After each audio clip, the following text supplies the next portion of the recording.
Hey guys, Dantics here. After an incredibly long wait, we have more content for Starfield, a free update called Freelanes, and a paid DLC called Terran Armada. They're both out right now, and the game has also arrived on PlayStation 5 with all its haptic feedback glory. So in this video, we'll go through everything new in both, including new ways to upgrade weapons and gear, being able to fully explore space, find new starship parts, vehicles, visit new areas, and much more. Let's get right into it, starting with the Freelanes update and ending with the Terran Armada DLC.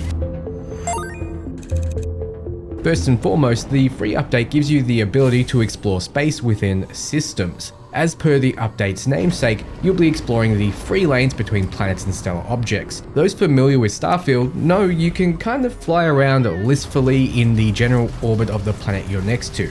However, with a press of the button, you can now increase your speed to further explore. This is a cruise setting and it has 4 levels of speed. By boosting, you can get up to the 4th very quickly and it's damn fast, but due to the vastness of space, it still may take a few minutes to get to the next planetary body.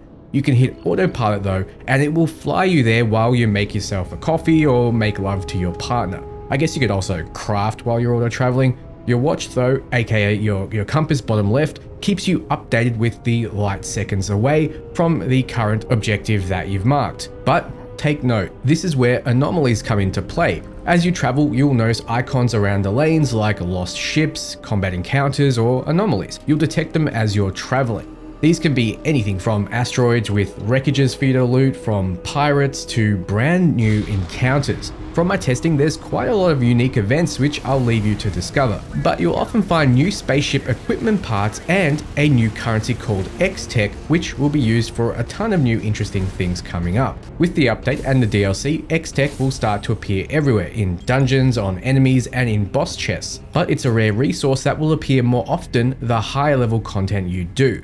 In the Terran Armada DLC, which is the ultimate endgame content, X-Tech will drop off the advanced robots in their army. Before that, the best way to find X-Tech is by exploring the free lanes, which really does encourage you to zoom around space in your ship. Speaking of which, if you want the perfect ship updated with new parts from the new content, check out my video below, it's delicious. One thing you can do with X-Tech is customize weapons into something more suited to your build, rather than relying on RNG for a particular legendary effect. There's new skins which change the way your gun looks, and there are individual upgrade modules that now drop as loot and that you can attach to your gear like so.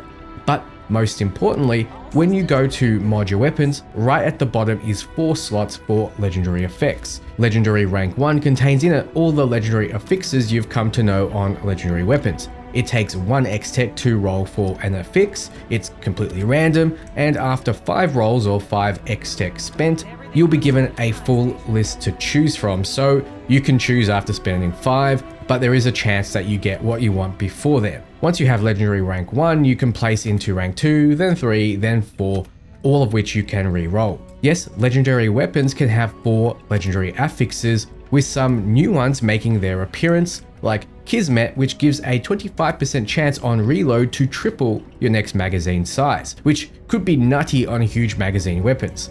There's also Bloodthirsty, which heals you as you kill, Reckless, which reduces your mag size to only 1, but increases your damage and reduces your health, making for powerful sniper builds. Getting a weapon to 4 legendary affixes gives it a new pearlescent banner, as it's a new tier of legendary weapon now. But what about the weapon's quality? The primary way a game knows how much base stat the weapon has.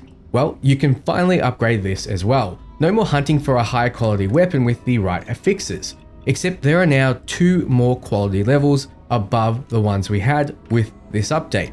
Advanced was the top level, but 3 X-Tech spent turns it into superior quality. Spending 5 X-Tech can advance it up to the next new top quality called Exceptional. Now that's all good and well, but what about those who invested into gear?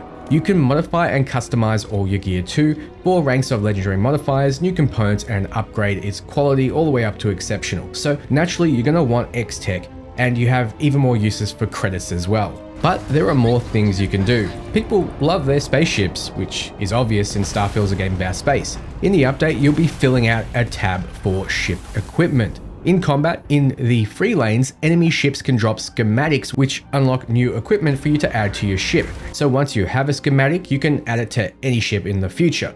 The equipment adds features to your ship, not just stat upgrades. The EMP Pulse, for example, has a chance to pulse and disable ships within a 1500 meter radius, which is great for pirates. Micro Reactor functions as a reactor that adds 1 to your power, which lets you keep more things powered. There are a handful of these equipment parts for you to find. You can plop equipment onto your ship nodes like you can with weapons, so you need nodes to fit them on. With the Terran Armada DLC, there are more ship parts in the game, including new cockpits, armor, engines, and cosmetic modules. Back to the Freelanes update though, they added a new ship optimization terminal, which is another way to spend X-Tech. You can build it from the decorate menu inside your starships. With it, you can channel your inner Garrus and calibrate and optimize your weapon systems, as well as other systems. For example, you can upgrade shield systems, which has 3 subsystems for shield strength, regen, and energy. The shield strength took 6 X-Tech to optimize, and it upgraded max shield strength by 10%.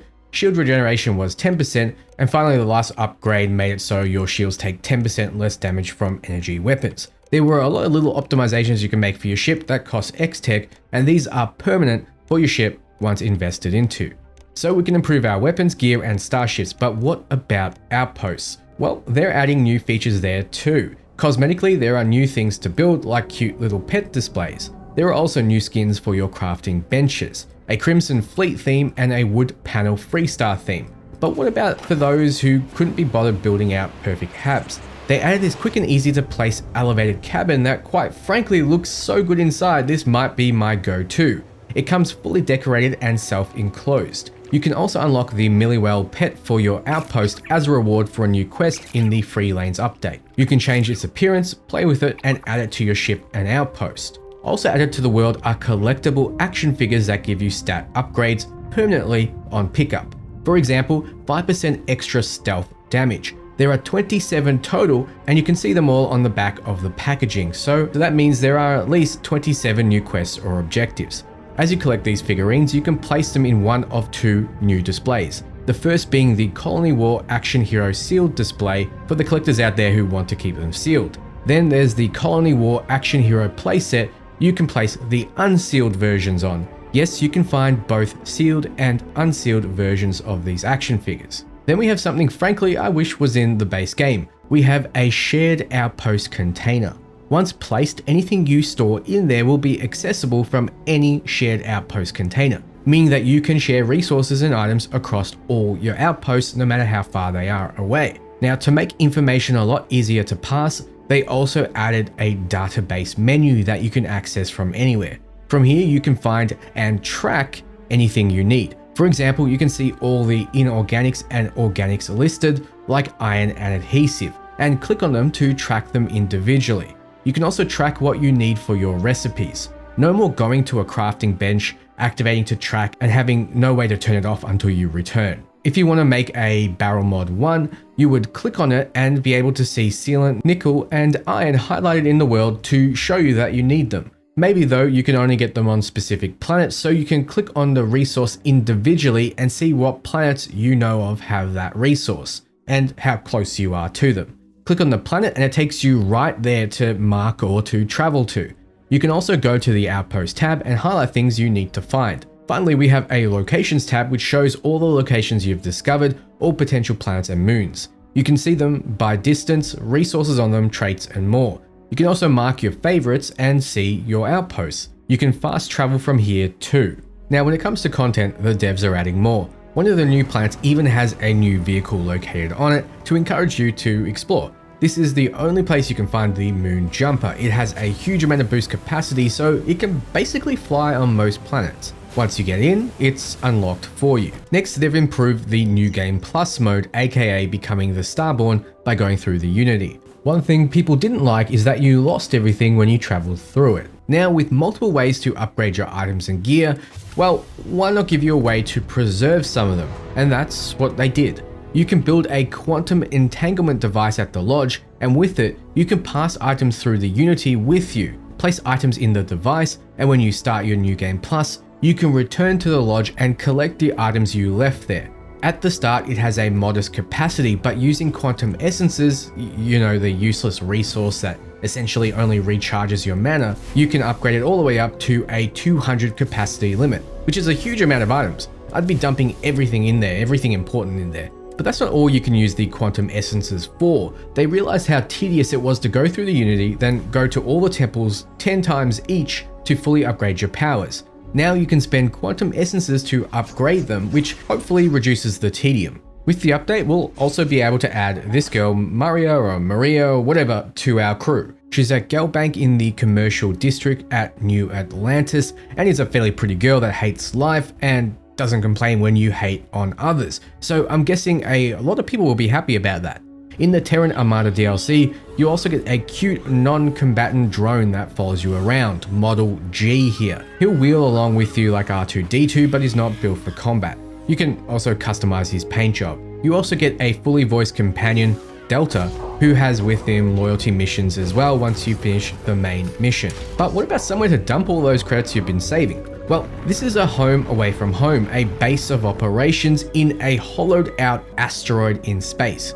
It's a big area to customize and will keep players feeling like a Bond villain. It's extremely expensive and requires a trip to the new Anchor Point area and logging into the director of the station's computer. Then you, well, buy the place before he does. While in Anchor Point, you'll find a lot of interesting side content, as well as some repeatable missions that lean into being a bad guy, from some that reward you for straight up murder, to others that have you smuggling contraband, to others that have you boarding people's ships and robbing them blind. All of which will still piss off your Constellation buddies, so be sure to empty your ship out and replace them with those who are a bit more malleable like Delta and Maria. Yes, there are repeatable bad guy missions now. So moving on to the Terran Armada DLC. This DLC's focus is on the invasion of settled space by the Terran Armada. As to not spoil anything, they're high-level enemies that require you to do a lot of piloting, a lot of shooting robots in space, and a lot of destroying massive flagships from the inside. It's not an incredibly long storyline, it's about the same length as the Golden Path of Shattered Space, although all the side content is now littered around the galaxy and I've yet to see everything. Along the main line, just make sure not to turn off incursions when you get a chance to. They're great. These events will lock systems down while the Armada invades. These are high-level fights and require you to complete different objectives to fight the Armada off, while getting handsomely rewarded. I found a ton of legendary items, credits, and X-Tech, along with schematics for ship equipment and mods for gear. The DLC will give you access to a handful of ship parts, new weapon types, as well as new affixes on enemies, making the elites harder or sometimes easier depending on what they get. Overall, I feel the DLC gives as much as Shattered Space in terms of content, like mentioned, but that DLC had no new toys to play with, whereas Terran Armada does. The focus on space combat and exploration also feels like it belongs in Starfield and pulls together the separation between making a spaceship and using it that I felt was previously not as fleshed out as it could be. Overall, this is not the Starfield 2.0 that many were hoping for. Freelanes offers a substantial quality of life upgrade, and the Terran Armada DLC offers more content, but there's nothing revolutionary here that will take a Starfield naysayer and convert them to a believer. However, if you already enjoyed the game, this will be the glue that makes space finally feel like a frontier you wish to explore. And now you can do so on PlayStation 5 with updated visuals, haptic feedback, and much more. So, what do you think? Will the free DLC Starlanes be enough to jump in again and take a look? Or will you need to pick up Terran Armada before you jump in? Let me know below. Thank you so much for watching, and until next time, ciao friends.